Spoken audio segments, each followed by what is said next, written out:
There are many levels throughout the Backrooms complex, obviously. Some of them are dangerous and intriguing, some of them are simple and safe, but most of them are actually inside of the Backrooms reality. The level in today's video is not, though. This level is out of bounds. It's a place that breaks all the rules that we know of the Backrooms, and it's a place that'll scramble your mind into a billion pieces. It's the Nullscape. It's beyond the walls of the Backrooms. It's beyond everything you know about it. It's nothing, and it's also everything. And today, I'll be explaining it. The level is known as Paradise 772, and I think it might be the deadliest location in the Backrooms, because it's not really in the Backrooms, it's out of bounds beyond it. And with that extremely dramatic introduction out of the way, stick around to the end of the video so you can see what it's all about, and leave a like if you enjoy it. Without more blabbering, let's get into the explanation, shall we? Paradise 772 is split into 6 distinct layers, 6 different areas. On the page that this level's on, they're referred to as trials. That's what the author calls them. So each of these trials has its own properties, its own effects, its own hazards and all that, and they all lead to the final layer, which is the Nullscape, the most deadly part of Paradise 772, that is the out of bounds area. But before we talk about the out of bounds area, I will go over all these 6 distinct layers. Each of them, of course, I'll go over in order, that way it makes more sense to you. And first, I want to read through the opening paragraph of the page, that way you can kind of get the tone that each of the layers was going for, and all these trials and what they might mean. Trust me, you're going to want to hear this. Quote, "It is highly likely that Paradise 772 possesses some kind of info-hazardous properties, as I fail to recall certain memories and information regarding the level. In fact, when I was writing this article, certain memories seemed obvious to me, but they were all erased just as I was about to write the information, leaving me empty-headed, immobilized in front of my keyboard, knowing while not knowing what to say, as if some kind of phenomenon has erased or altered my thoughts at the last moment. And this effect seems to grow stronger the deeper I go into my memories of Paradise 772. What's more, when I try to persist, I almost end up hurting myself, but there's no point in trying to overcome this effect. It's not worth it. This report was written by myself based on what I remember at the moment, so anything I claim in this article should be taken lightly. Chances are the information you see does not represent reality. In fact, I'm even convinced that certain elements of the article are likely to change as you look away from the screen. You've been warned. As I understand it, Paradise 772 is divided into several layers, which are presented as trials. Passing all of these trials will lead you to the final area, God's residence." End quote. So yeah, you can kind of get the vibe of this entire wasteland and layers and not paradise of the level from that little thing I just read. But with all that out of the way, all the introduction and the exposition gone, let's go ahead and get into layer 1, the first one. Remember, the author said not to trust any of this stuff, so keep that in your mind and take all this with a grain of salt. Layer 1, Solitude. Layer 1 has been given the classification of Class 1 and is safe and secure, allegedly. Again, don't trust it. And it looks to be an endless flat landscape that expands out in every direction as far as you can see. The only thing in this flat expanse is identical street lights and lamps that emit light spaced out evenly forever. A heavy and oppressive, thick black sky hangs above you. So it's just really, really dark. The darkness is almost something you can feel, it's so dark. But all of this leaves the level in a perpetual nighttime. The land and the ground itself that you're on, this infinite plane, is pitch black. There's nothing to it. It kind of resembles concrete, but it's very, very dark. And like I said, it just goes on forever. The street lamps are the only source of light that you will have when you're exploring this first layer. And even then, you will not be able to see much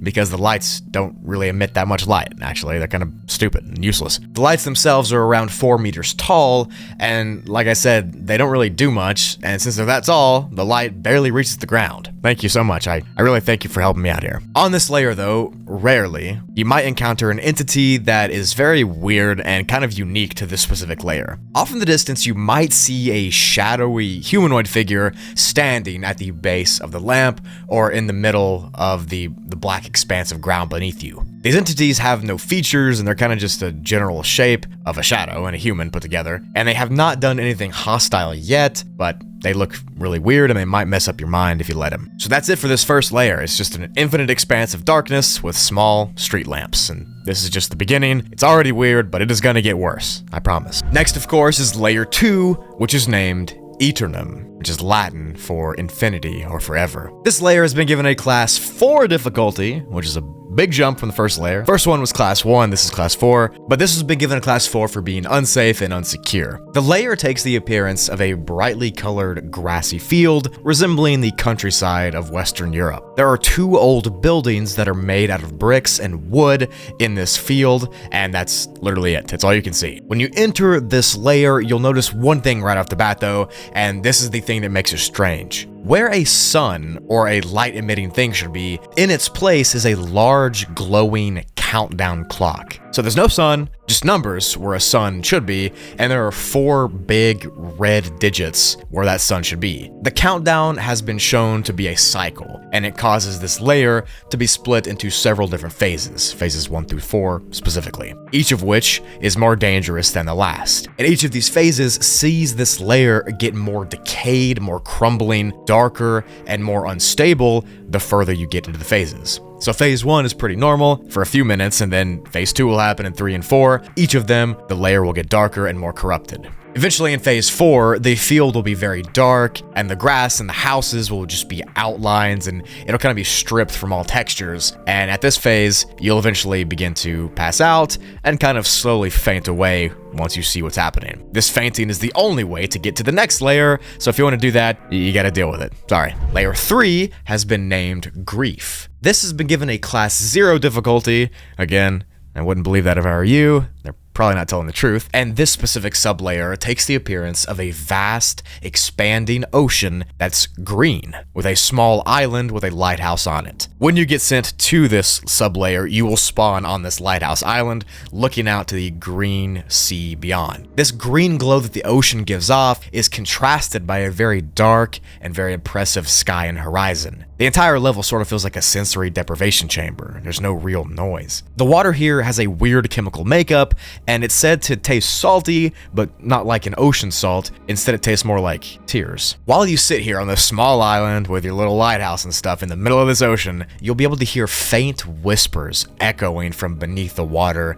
and beyond the expanse in front of you. Do not follow the whispers into the sea. In order to get to the next layer, you have to jump in and swim straight down as far as you can, but do not follow or swim towards the whispers at all. And if you do all that and you swim down, you will eventually wake up in level 4, Despair. This layer has been given a class Dead Zone classification rating for its environment being toxic, eternal torment, and the presence of a god. That's gotta be the most insane level graphic I've ever seen, but moving on from that. Layer 4 consists of hell. That's literally what the description says. I cannot make this up. I'm just telling you what the wiki says. Reading further down though, we can see that this layer, layer 4, is an expanding plane cast in a red, foggy, misty shadow. The plane below you is just infinite concrete, and everything around you is shrouded in red mist. The only things visible through this red, foggy mist is 2 gigantic black gates off in the distance. These gates and door things are so tall,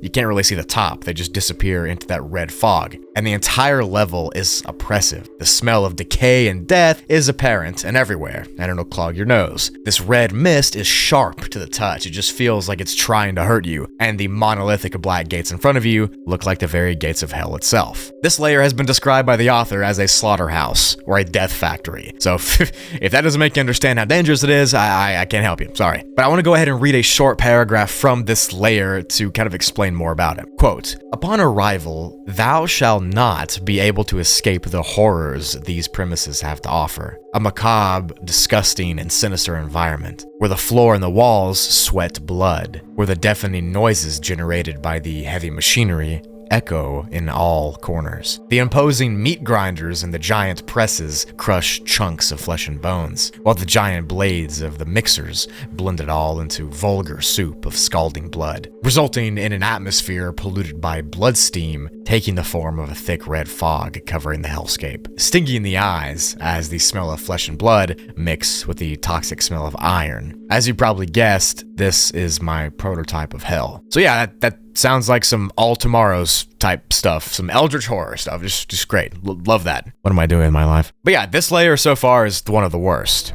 But moving on to the second to last layer, known as 5 or Hope. Not much is documented about this one on the website. Literally all this screenshot I'm showing you is all there is, but it's been given a class pending for it being pending. But from the images we've been given, it seems to be some sort of unstable mess and conglomeration of glitches and artifacts. Similar to the broken level, this one is a dimension of unstable and collapsing architecture, kind of in a state of destruction. In order to make it through this Hope level, you have to kind of swim through the glitches to get to the next layer, the final layer, which of course is the fabled out of bounds area that I've been mentioning the whole video, the one and only Paradise 772. Layer 6 is this final layer of this entire complex, and you have to get through all of what I just described to get to this layer. I don't know if it's worth it. I don't know if I can recommend it either, but it's pretty cool what we're about to see. Layer 6 is nicknamed Paradise 772, and the classification it's been given is uninhabitable and unsafe for life, for many reasons. Paradise 772 resembles something like a video game sandbox. Everything in this area and in this layer has an unfinished texture that kind of looks like old CGI. There are conceptual entities roaming about. There are building prototypes, and there are strange shapes all over. The entire place kind of seems like a template for something that's about to be built, not something that already is constructed. There are polygons and other shapes as well, and there are glowing lines that form around boxes scattered through the layer's main platforms. All of it seems like the design of a place that has not been put together, has not been textured, has not been animated. It seems like something you should not be able to explore. Paradise 772 has been split into two specific sections though, the residential area and the town place. Now the residential area looks like a giant unfinished penthouse with asymmetrical shapes and layouts and polygons. There's no furniture or anything like that to speak of, no decorations, nothing, just black walls and basic shapes of outlines, and it all looks unfinished and untextured. And because it's that way, the physical geometry of Paradise 772 is so glitchy, it's so unstable, you really can barely exist here. This level treats your body sort of like someone crushing a tin can repeatedly over and over again. It's like you're not supposed to be here and it knows it. There are boxes and pillars and eyes and strange shapes all over these unfinished textures, and it's said that if you interact with any of it, if you touch it, if you go through it, then your head will be unfolded and you will be turned into simple matter, which is just nice. That's all I can say. Nice. The second area of this wonderful Paradise 772 is called the Town Place, and this area resembles an ancient Grecian town with its architecture. There are temples and statues and all of that, again, all of which are outlines and textureless. Everything can be explored, but nothing can be touched,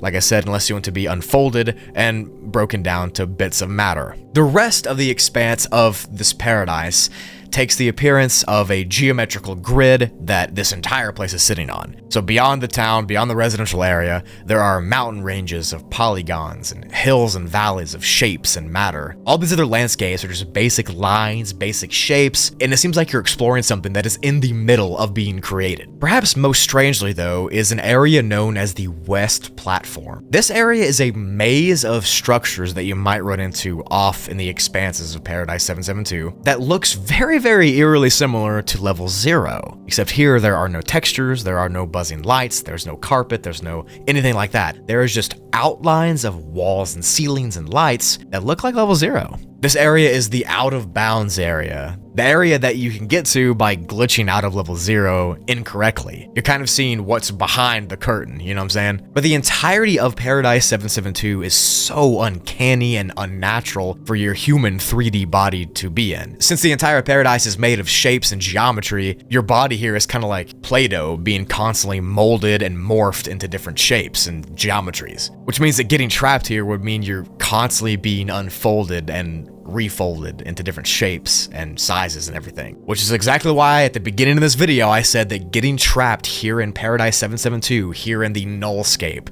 the out of bounds, is the worst thing that could probably happen to you as a wanderer through the backrooms. I mean, I don't see what could be worse than that, but if you know, let me know in the comments. I'd be Glad to hear. There's this infinity of shapes and colors, but there's no texture, there's no life. And surrounding this entire paradise is this darkness, this void that you can't explore. Truly, coming to the out of bounds, the nullscape, is the worst mistake you can make in the Backrooms. There is no exit. There is no life, there is nothing but unfolding matter and the out of bounds between untextured places that I've discussed. Some people say that this paradise is an escape to reality and that unfolding and refolding yourself in your own geometry is the only way you can glitch out of the Backrooms, but who knows. Some people also say that this is just a trap level and that those rumors of the exit are fake. But now that you've heard all there is to hear about Paradise 772, now you know to never venture outside of the bounds of the Backrooms. That was it for the video. Thank you so much for watching. I really hope you enjoyed it. This level was super crazy and I love the idea of being outside of an already outside place. Like the Backrooms is already beyond our reality, and having this place that's even beyond the beyond kind of adds this other dimension that I didn't even know could exist. These unfinished levels, these unfinished textures, I cannot imagine how crazy that'd be to see. But if you did enjoy it, leave a like. I would really love to go over more levels like this. Also leave a comment below telling me what else you want to see. While you're down there, check out the description for my Twitter, Instagram, other channel, all that stuff. Thank you so much for all you do. I love and appreciate each and every one of you. Backrooms is coming up, so get hyped for that. The holiday season is here, and I cannot wait to show you what I have in store. But this outro's already getting too long. I ran out of things to say too, so I'll just go ahead and see you in the next video.